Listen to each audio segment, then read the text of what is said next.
Welcome back to MKE Gadgets. Today I got a client job. This is like a 50s outboard motor, about 3 horse. And no, I'm not gonna fix it or get it running. But yes, I am gonna take it apart and I'm gonna make some artwork. My client wants me to cut this motor in half, lengthwise like this, all the way through, and make a display for his conference room. The whole idea, this is gonna look like a model. So if you ever built a model car, it comes in a box, you open the box, and there's all these plastic parts attached to a rail, and that's how it's injection molded. So after it's cut in half, it's gonna be mounted to a frame and then powder coated gray. It's gonna look like the plastic model car that you might have built as a kid. Now the client sent me a picture here, so we're gonna cut away to the picture.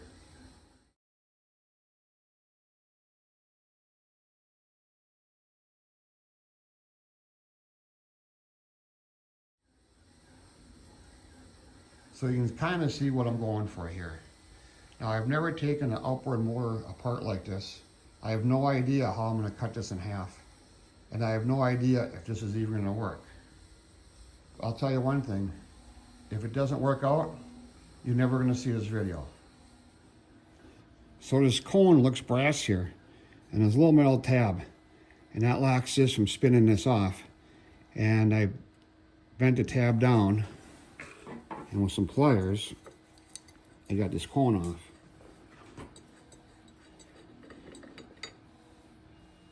Yeah, it looks like brass. That baby's not gonna rust.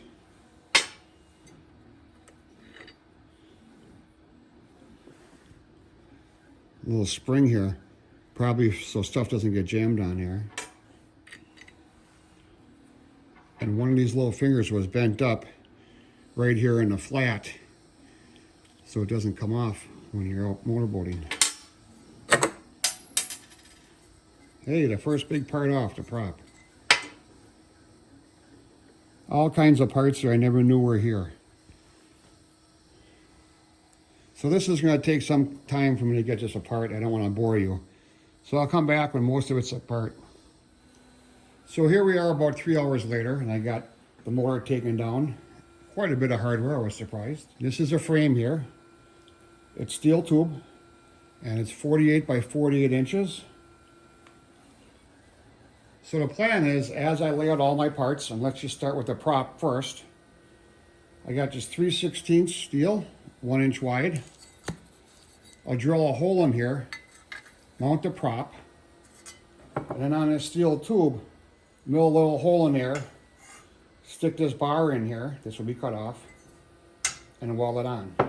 And then go on to the next part, next part, next part, next part, till all the parts here are welded on to the steel bar, to the frame. But a lot of these parts are aluminum, so I'll have to drill into them and bolt them on. So I'm going to start with the prop. We'll put that in a bar.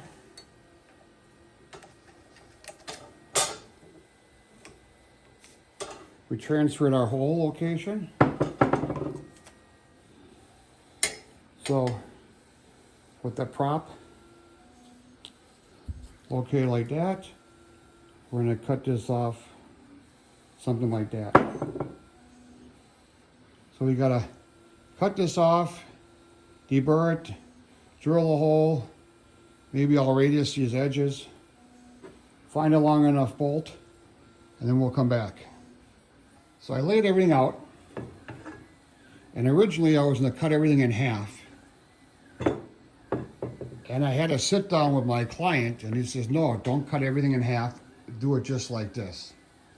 So everything is laid out, and if you look here, I start with the prop and the lower housing, and I got the motor over here, work my way around, top of the head, carburetor, tiller, and then the 2 sheet metal covers. So the whole thing is exploded here, kind of in a square circle. We start with the prop in the bottom, and we end with the sheet metal on the top. So once again, let's look at our prop. I got a bolt through there, and when I weld this, I'm going to weld the nut to the bolt and the nut to the metal part here, so it just doesn't rotate or get loose. I'm going to take this tube over to Bridgeport mill, put a slot in there, and then our prop is going to slide right in there and all the way around. I'm going to slot it so we have a nice location. Everything is in the center of the tube. Everything is flat, perpendicular to the world. I hope. Let's go over to Bridgeport mill and set this up. So here we are at the Bridgeport mill. So I did one slot. I figured out how to do it. Now I'm ready to share. But the hardest thing to do is, how do you get all these slots, there's going to be 4 of them on this bar, in the same plane this way. This here is cut at a 45 degree, and this here is set up. So all I do is get my bar in there, tighten it down, and I rotate it. I rotate it here so it locks in. Okay, I'm out there, now I'm in. Just hold that position, tighten my vise down, and now I can come over here and do my milling. So I laid out 2 lines here. I don't know if you can see them with a Sharpie. So I got my drill bit splitting that first line.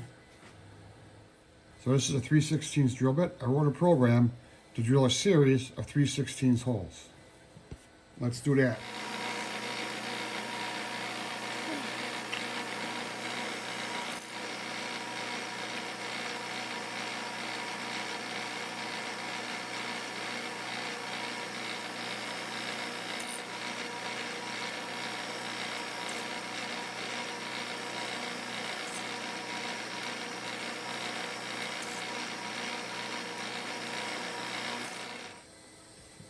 So I drilled 6 3/16 holes here. Let's put an end mill in. I'm going to use a 3/16 2-fluted high-speed steel end mill.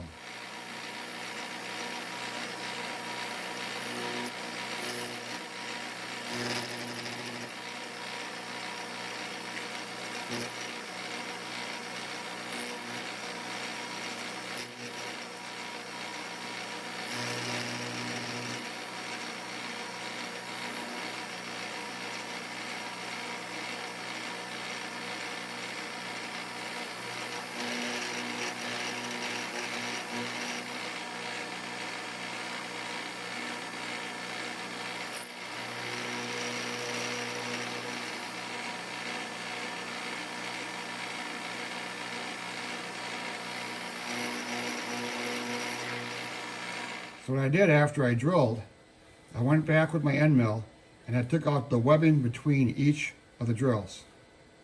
Then I moved over negative 10 thousandths and I ran the end mill back and forth. Then I moved over a positive 10 thousandths and moved the end mill back and forth. So here's my little gauge. This is 3/16. This is the same material that I made all my parts with, and that fits in there good. It'll fit in there a lot better once I clean it up. So this is my second one I did. I just got to repeat this like 15 more times, and then we can start welding everything together. Well, all the slots are machined. That's going to hold the bar. That's going to hold all the parts. Now we got to weld the frame together. So I did a little beveling here, and I removed the mill scale, and it's time to weld these pieces together. So I'm going to weld the frame first, and then we'll weld all the parts into the frame.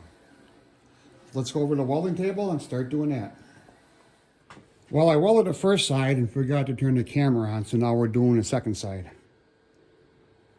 So I thought these were cut at a better 45. This one was cut pretty good. This one was not. I had to do a little grinding. I matched the outside tip because I think that's the most important thing.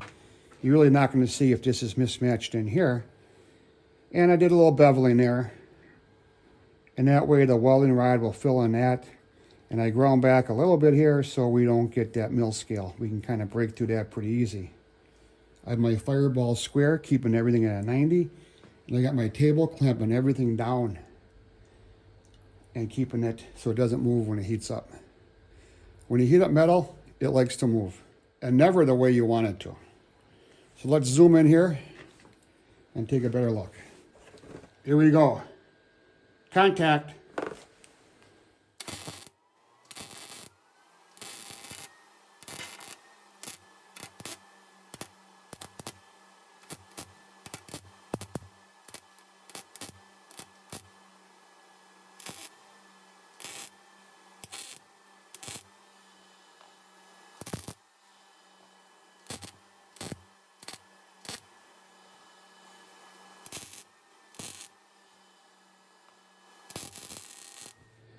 As you might have seen, I broke through there. So I like to do a little arc, move, move, move, and stop in between just for a second. You see it glow bright orange, and when it gets dull, then you hit it again. Bright orange, dull, hit it again. And you wouldn't believe this, on the opposite side, which I didn't turn the camera on, didn't have a problem here. So let me grind this up, clean it up, and then we'll see how it looks.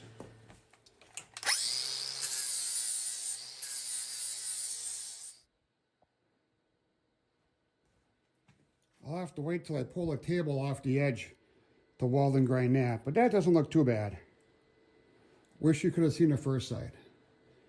All right, there's 4 corners and 2 sides on each corner. I got 2 done, 6 more to go. With the frame all welded up, now comes the fun part, and that's welding all the parts to the frame. So the first thing I'm going to do is weld on the prop, and it's bolted on. This bar is going to be welded to the frame, so I don't want this to come loose in the future. So I'll weld a nut to the bar and a bolt to the nut. That way it can't loosen up. And then we weld this to the frame. This is the first part.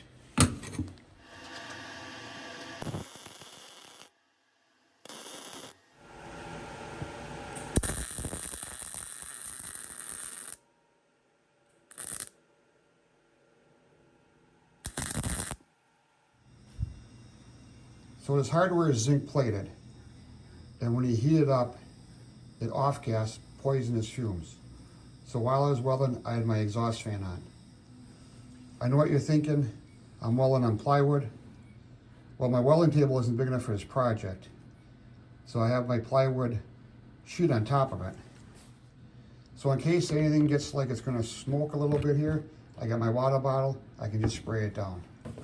So now, this gets installed into the frame. So the first thing I want to install is my prop here. That slides into the groove.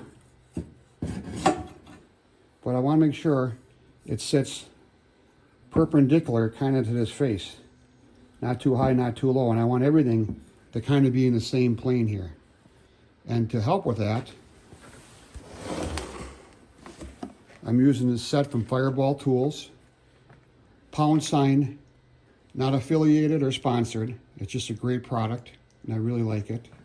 So I gotta find the right size spacer to go underneath there. So these are 3/4 inch. They're magnetic. I put it underneath there. So let's try my 3/4 inch and my 1/8 inch one. We'll put that on there. That's a little too high. I don't know, I think the 3/4 inch is the one that's going to work. So in this kit, there's all kinds of different sizes. They're magnetic, so they'll stick onto your table unless you're using plywood, or they'll stick to your part. Looking at a profile like this, I think that's going to work out well.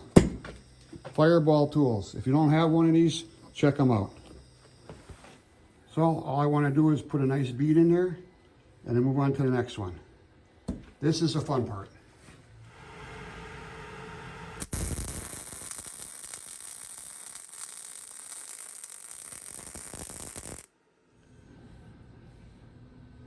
I think that should do good. When all the parts are welded in, I'll flip it around and do the other side. Please excuse me, I'm going handheld here. But the welding's all done. Next I gotta take it to powder coat. I'll zoom in here and show you some of the details.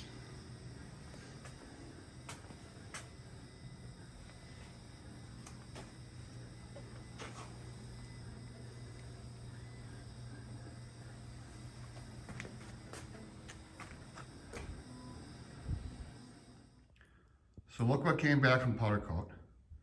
I had a powder coated gray, kind of like a battleship gray, to look like the plastic rails on a model.